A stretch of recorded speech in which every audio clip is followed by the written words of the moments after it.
I've done it!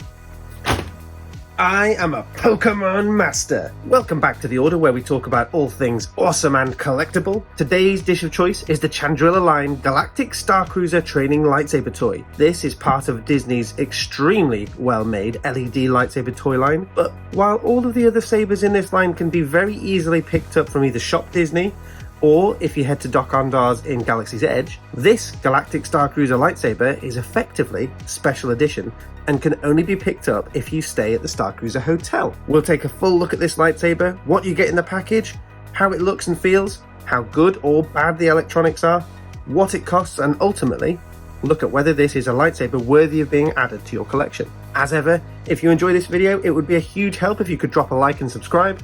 Help a veteran get a warm meal. Let's get in.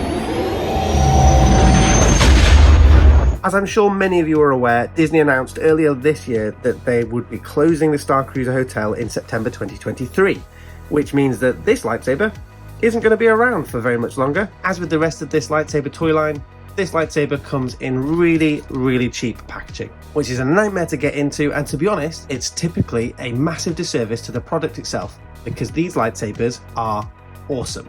That's enough about the packaging. Let's get in. Nice little bit of glossy detail at the top, so I'm probably going to try and keep this because, like I said, limited edition. But it gives you a little bit of information on the front. Halcyon Starcruiser Training Lightsaber with lights and sounds. 3+ age rating, ridiculous.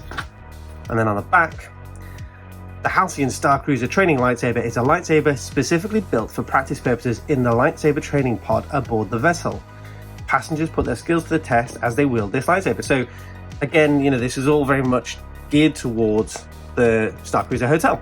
You get 26 Arabesh letters to customize your own unique Halcyon Starcruiser Training Lightsaber. So we'll have a look at this in a bit, but some cool details, and away we go. In the package, you get a mini Covertech wheel, which will work with this lightsaber, but also any of the other toy lightsabers from this line. You get an LED blade, which, as with the other lightsaber blades in this line, mirrors the design from the legacy version. So it's pop and lock design, it's got teeth at the bottom which insert into the hilt, and away you go. And this has a special connector at the bottom that will correspond typically only with the lightsaber that the blade comes with. We'll have a look at the quality of the blade in the light and the dark, so stick around for that. With this, you get this little tray of Arabesh letters. These allow you to slightly customize this lightsaber, which is fairly nifty, but we'll take a look at those in a second. And then we have the hilt itself, which I think looks pretty awesome. It really is a very unique design. It takes a few bits of inspiration from some other lightsabers. There's a definite feel of Anakin in this bit of the grip down here, and also the slanted emitter section at the top. The paint on the saber looks pretty good, and it doesn't look too toy-esque. There's a really nice little bit of detail up here where they've added in scuffs and scratching, so that's a nice little, you know, it's a worn training piece at the end of the day.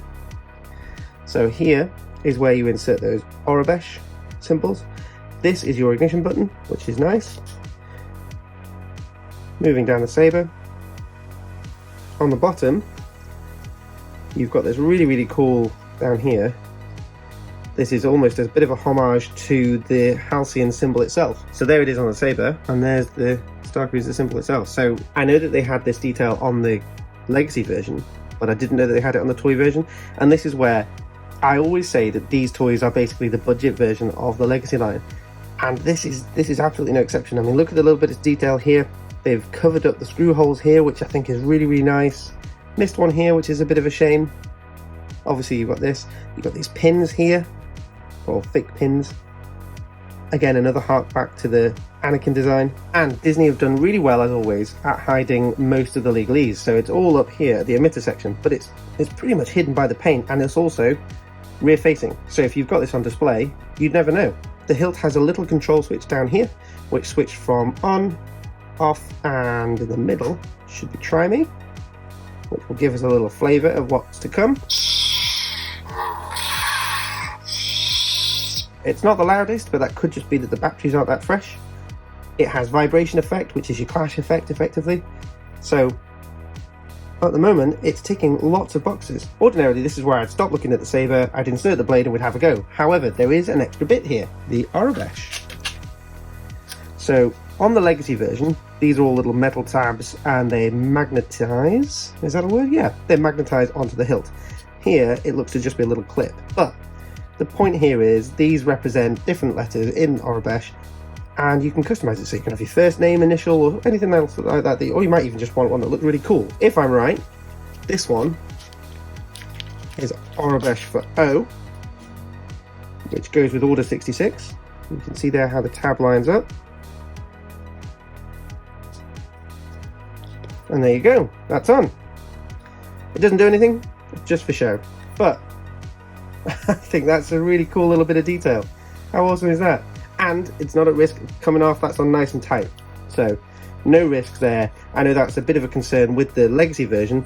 This could ping off because it's just magnetic, whereas that's on very, very nice and tight. Well done, Disney. And there you have the completed hilt. I have to say, I really do love this. I think it's a really, really awesome piece.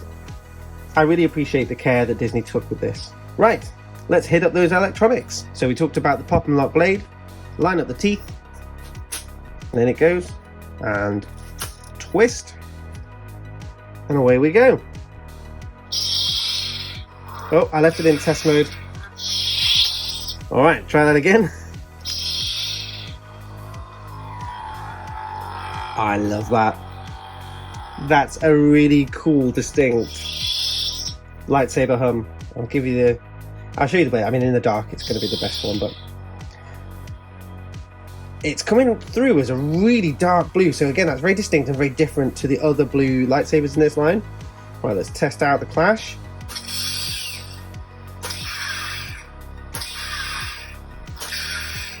That's cool. So it's got a couple of different sounds for the clash as well. Let's see how the motion control looks. That's picking it up. I mean, it's not smooth swing, but that was picking up every move then really, really well. And for Disney, that's pretty good. So it's actually surprisingly comfortable in the hand as well. The way they've designed this, because you've got this thinner section at the top, it makes it very comfortable to grip, makes it very comfortable to press the emitter button, and then also when you're swinging the lightsaber, because you've got it slightly thinner section at the top, it actually lends itself perfectly to doing that. There is one thing I should probably mention, and that is not only is this special edition, so you can only pick this up if you go to the Starcruiser Hotel. This is also slightly more expensive than the majority of the rest of the line. Most of the toy line for these sabers costs about $35. The Ahsoka one is slightly more than that because you get 2 hilts. This is basically the same cost as the Ahsoka. It's about $45, I think. So slightly more expensive, but it has that bit more premium to it, I suppose, because it is limited edition, special edition, limited access, whatever you want to call it. But for me, it's absolutely worth it. It's an absolutely fantastic lightsaber toy and a really good recreation of the legacy equivalent, which unfortunately at the minute has skyrocketed in price. So if you can get someone to smuggle one of these out, you can have that lightsaber with that really awesome and distinct, listen to that hum, you can have all of the same features basically at a fraction of the cost. So there you have it, guys, the Chandrilla line Galactic Starcruiser Hotel training lightsaber toy. Let me know what you guys think in the comments. But for me, while Disney may have misfired with the hotel itself, with this lightsaber, they smashed it.